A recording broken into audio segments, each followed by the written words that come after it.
Hello and thanks for joining us for our mid-morning edition of Arirang News. I'm Mark Broom. Let's start by taking a look at the day's headlines. Is Kim Jong-un China-bound this week? There's overall consensus he is. This because North Korea and China mark 70 years of relations in the coming days. The trip could also give the regime an extra tool in its arsenal for upcoming talks with the US.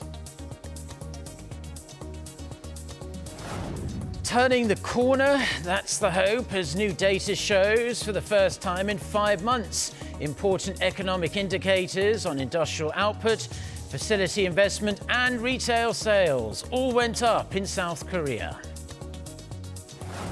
Plus, chaos again as streets in Hong Kong's main business and shopping district fill with tear gas and smoke from fires. The unrest is intensifying ahead of this week's celebrations for the Chinese Communist Party's 7 decades in power.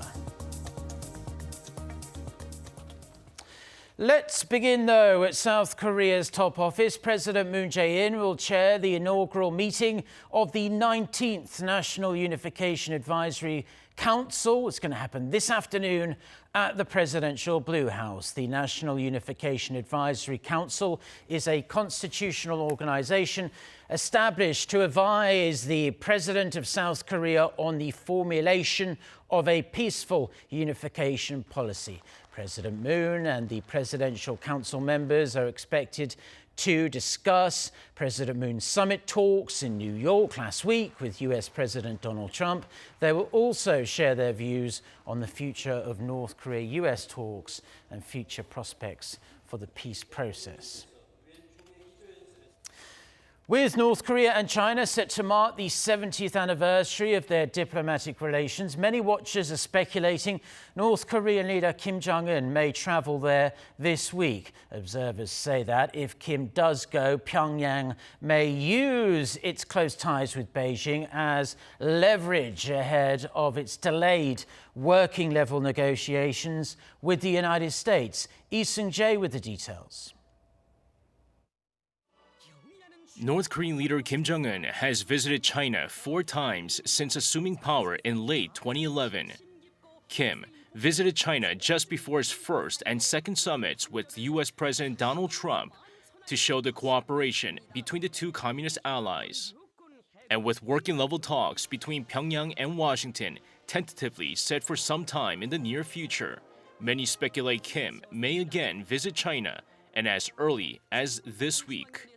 Giving more credence to the speculation, North Korea and China are set to mark the 70th anniversary of the establishment of their diplomatic ties. Observers say it would be the perfect time for the leaders to show their continued cooperation. South Korea's intelligence agency also believes a visit is likely. It could happen before or after October 6th, since the day marks the anniversary of North Korea-China diplomatic relations. Ahead of the first 2 North Korea-US summits, Kim visited China. Given that precedent, the possibility is there. As a result, many observers say a full resumption of working-level talks between Pyongyang and Washington will only take place after Kim returns from China. Meanwhile, North Korea's ambassador to the UN has expressed optimism about restarting denuclearization talks with the United States. Speaking in New York on Saturday local time, Kim Sung says he feels positive about the resumption of dialogue, as well as the timing of a possible meeting between the leaders. If Kim heads to China this week, it's highly likely he will stress the Pyongyang-Beijing relationship and call for security guarantees from China, which he may use as a bargaining chip in the regime's negotiations with Washington. Lee Seung-jae, Arirang News. Shifting gears now, for the first time in 5 months, the 3 major indicators of industrial activity in South Korea, they all went up. Statistics Korea says industrial output across all sectors edged up 0.5% in August compared to the previous month, mostly on the back of increased output in the service sector. Retail sales, they jumped 3.9%, and that's the biggest increase since January 2011, mainly driven by automobile purchases and people buying Chuseok gifts facility investment, that rose 1.9%, continuing its upward trend for the third month in a row.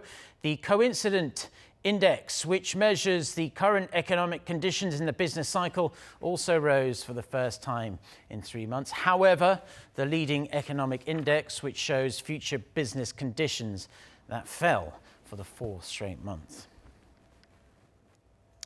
Now, lawmakers at South Korea's National Assembly will hold their third Q&A session with senior government officials this afternoon, with the focus today on the economy. Rival parties are expected to grill top government officials on the Moon Jae-in administration's economic policies, especially on the results of its income-led growth policies.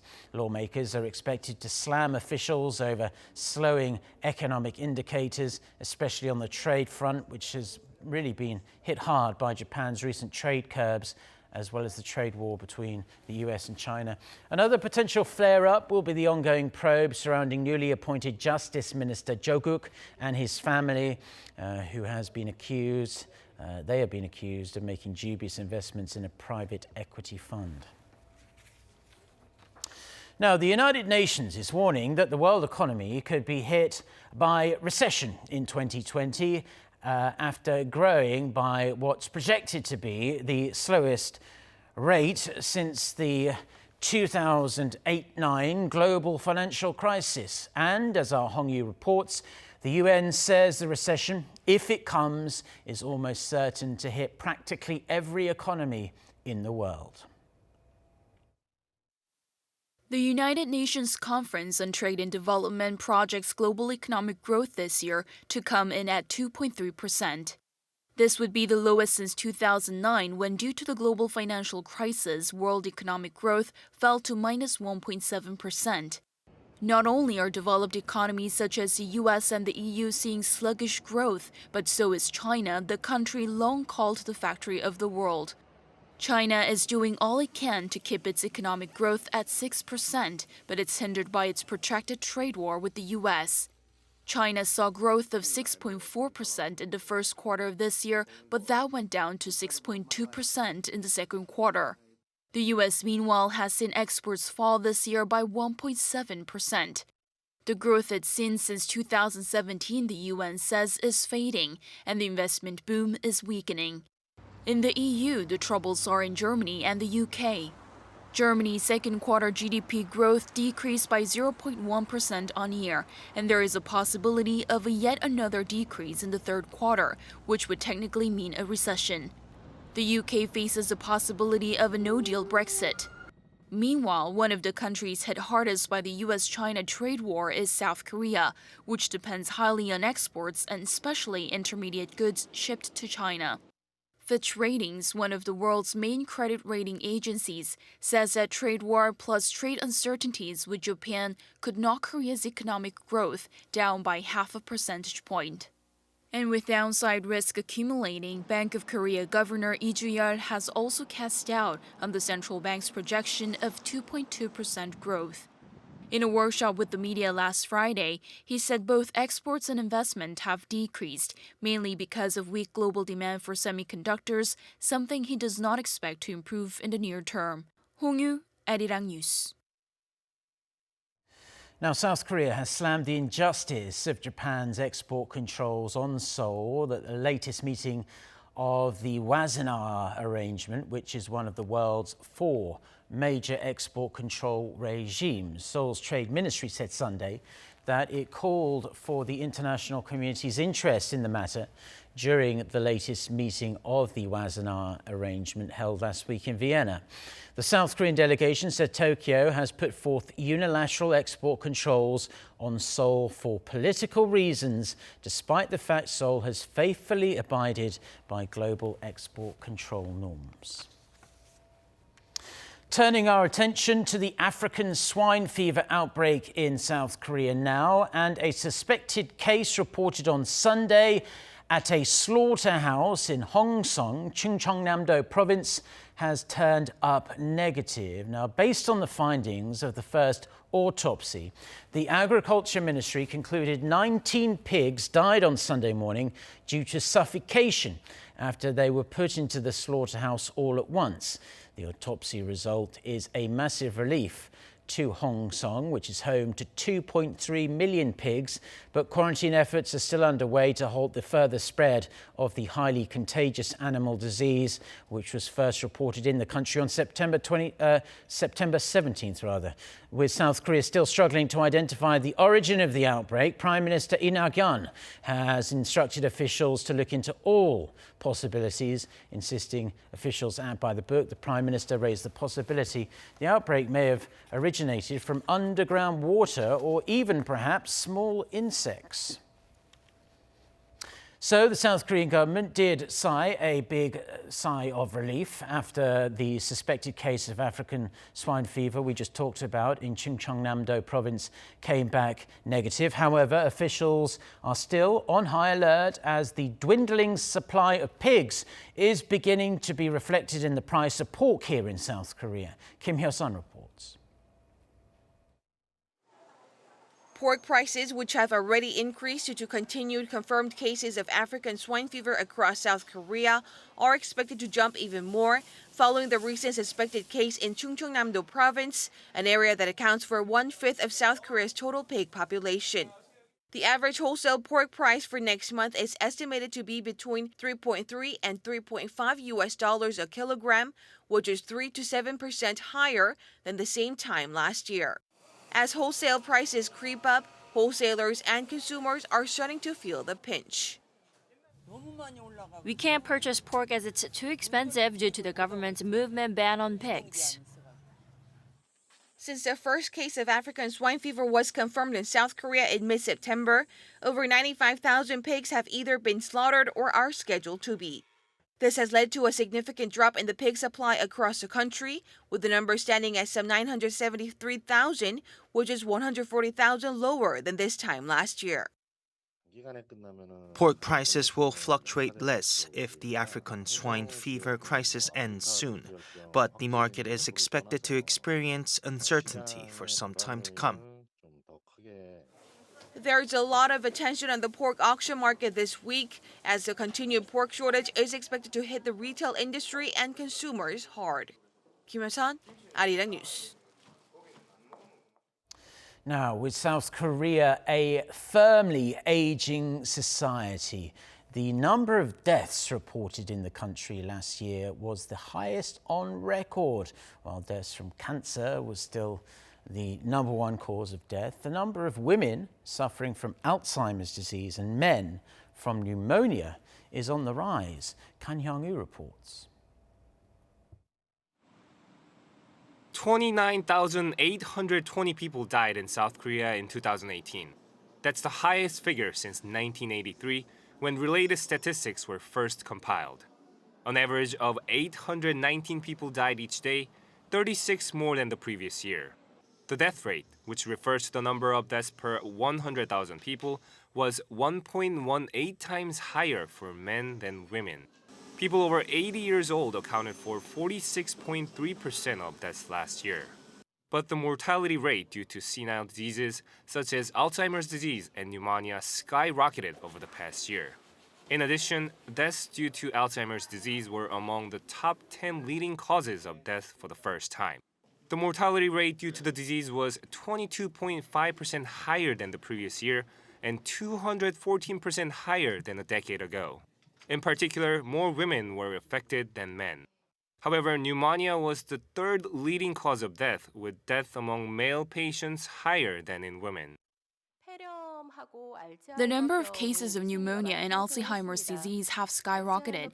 Alzheimer's is characterized by weaker cognitive and motor function, which increases the probability of dying from pneumonia, malnutrition, pressure sores, and falls. Cancer, heart disease, and pneumonia were the top 3 leading causes of death in South Korea last year, together accounting for 45% of all deaths. As for cancer mortality for those in their 30s, lung cancer was the highest, followed by liver, colon, and stomach cancer. Liver cancer topped the list for people in their 40s and 50s, while lung cancer was the leading cause of death for cancer patients in their 60s and older. Suicide was the leading cause of death for those in their teens to 30s. This as the suicide rate in South Korea in 2018 rose for the first time in 5 years. Suicide deaths increased 9.7% on year, with significant increases in January, March, and July. Kang-young, Arirang News.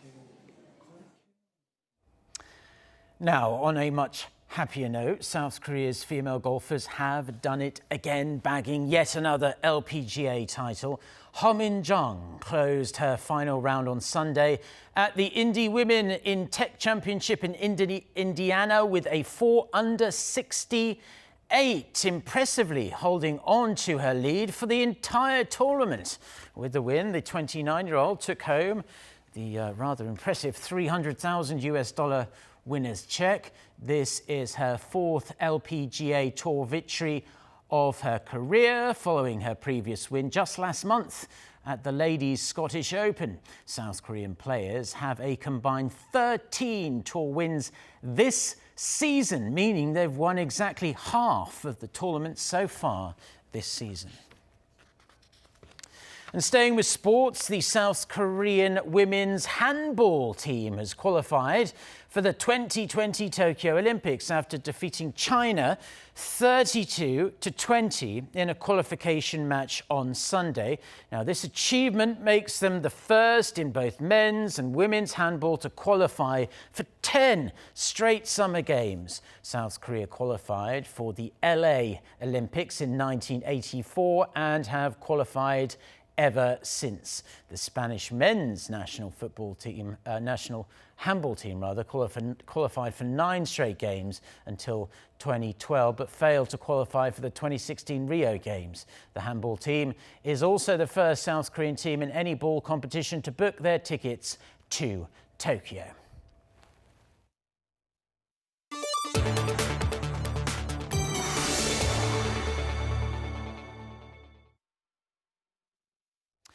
Now, protesters in Hong Kong took to the streets in huge numbers yet again over the weekend. They are demanding greater democracy, and this weekend's demonstrations were especially significant for the protesters as it marked the 5th anniversary of the famous umbrella movement, which first called for democratic reforms in the Chinese-controlled territory. For more on this and other news from around the world, let's turn to our Kim Dami. So Dami, tell us more about these latest protests. Reports do say, and we've seen video, that they did turn violent again. Yes, they did, and we'll talk about that in just a moment, but let's start with umbrellas, which once acted as shields against Hong Kong police.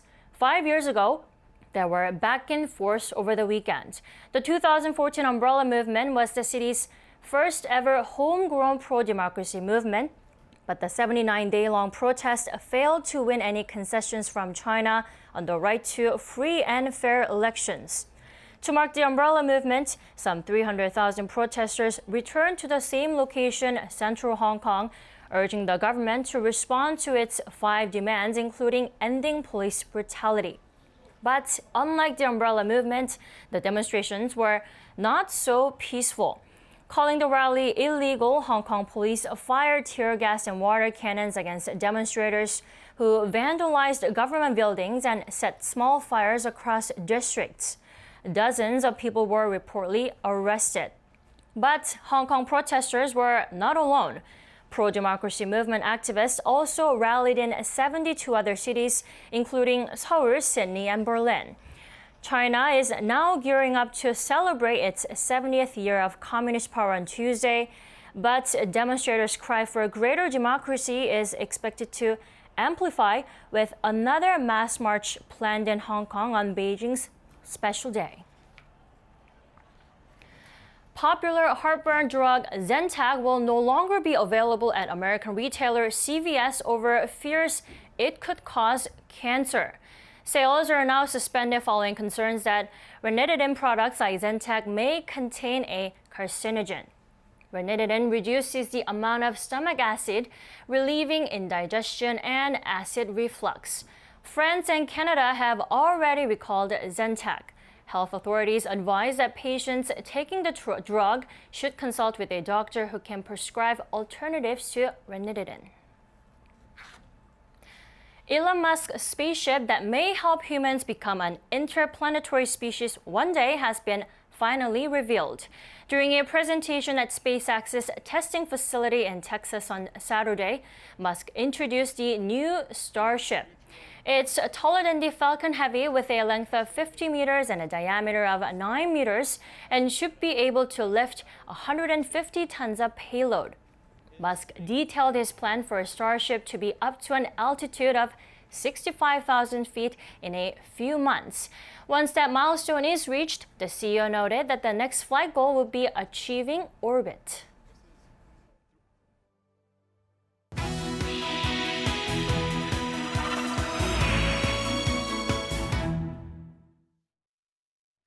Time now for our Life and Info segment, where we focus on information we do hope will be useful for your everyday life. And it's fair to say, not quite yet anyway, but the summer heat is due to start fading somewhat. But the mornings and evenings are definitely much cooler now with the fall winds coming in. So with this wide daily temperature range weakening our immune systems, doctors are saying they are seeing more conditions like shingles coming in via patients to their hospitals. Our Park Se-young with more. A painful rash that turns into itchy blisters. This is the most common symptom of shingles caused by the same virus responsible for chickenpox. The virus remains hidden in the body of a person who has had chickenpox and becomes reactivated when the immune system is weakened. And the body's immune system tends to weaken during seasonal changes, which come with big differences between the daily high and low temperatures. The painful rash can appear almost anywhere on the body, but it most commonly affects the torso and the face. Before the rash develops, there can be other symptoms like muscle aches and burning on the skin. Blisters from the rash usually scab over after a week and clear up within 2 to 4 weeks. However, even if the rash has disappeared, the accompanying pain can get worse due to neural damage. Depending on the affected area, the virus can also result in meningitis, blindness, and facial paralysis. This is why people with the symptoms of shingles must get diagnosed and treated within 72 hours. Shingles requires antiviral medication and nerve blocks to manage the pain. Shingles can occur in anyone who has had chickenpox, and it is especially prevalent in older adults. Those over 50 years of age or with weakened immune systems are recommended to get a shingles vaccine. Children and adults who have never had chickenpox should receive 2 doses of the chickenpox vaccine. And because shingles is on the rise among younger adults, experts recommend that people stay fit by exercising and that they avoid overworking and stress. Park Se-young, Arirang News.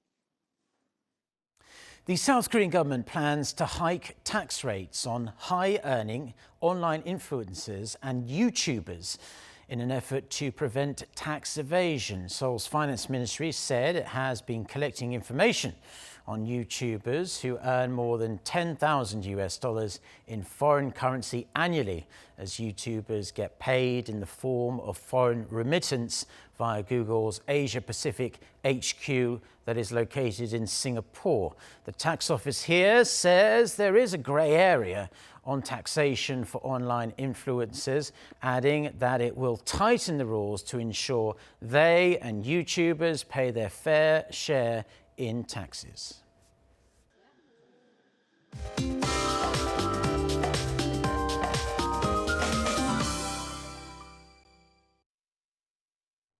Good morning.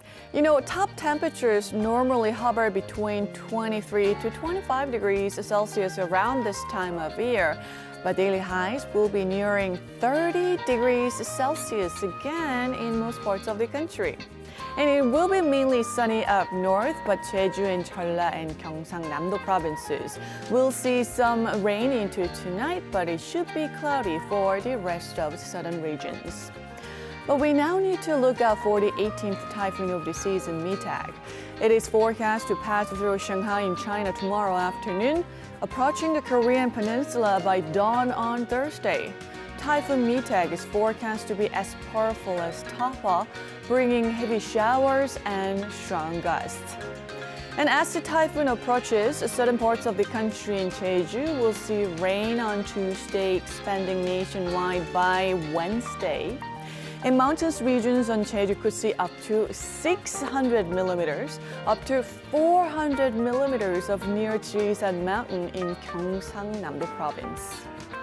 That's Korea for you, and here's the international weather for viewers around the world.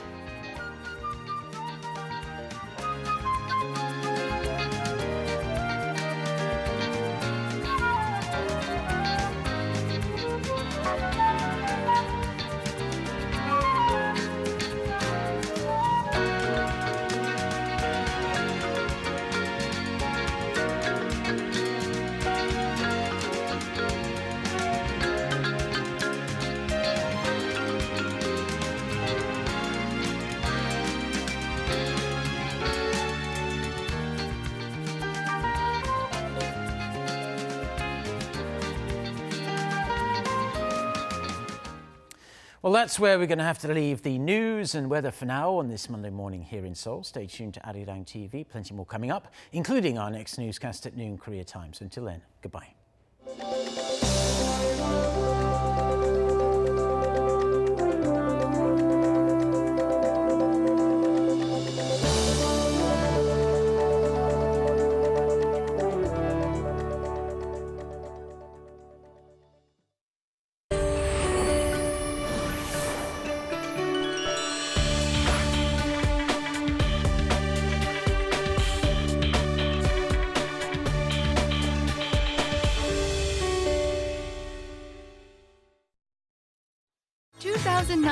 Overseas TV Audience Survey. Arirang TV, KISDI, and Gallup Korea are conducting research on viewer opinions. Your honest answers will be used for the development of Arirang TV. From August 12th to September 20th, you can participate in the survey through our website, www.arirang.com. We will send a music CD to randomly chosen respondents as a token of our appreciation. We are waiting for your participation. This March sheds lights on advanced technologies and improved competitiveness of domestic startups which have achieved remarkable growth as global businesses. This week on BizSmart, we introduce Xi'an Company, a maker of cosmetic products with unique concepts. Also, we explore Ishim, a company that provides premium pet products made with eco-friendly ingredients. And we meet EP World, a manufacturer which provides ergonomic products for the correction of bad postures. Be sure to tune in and join us.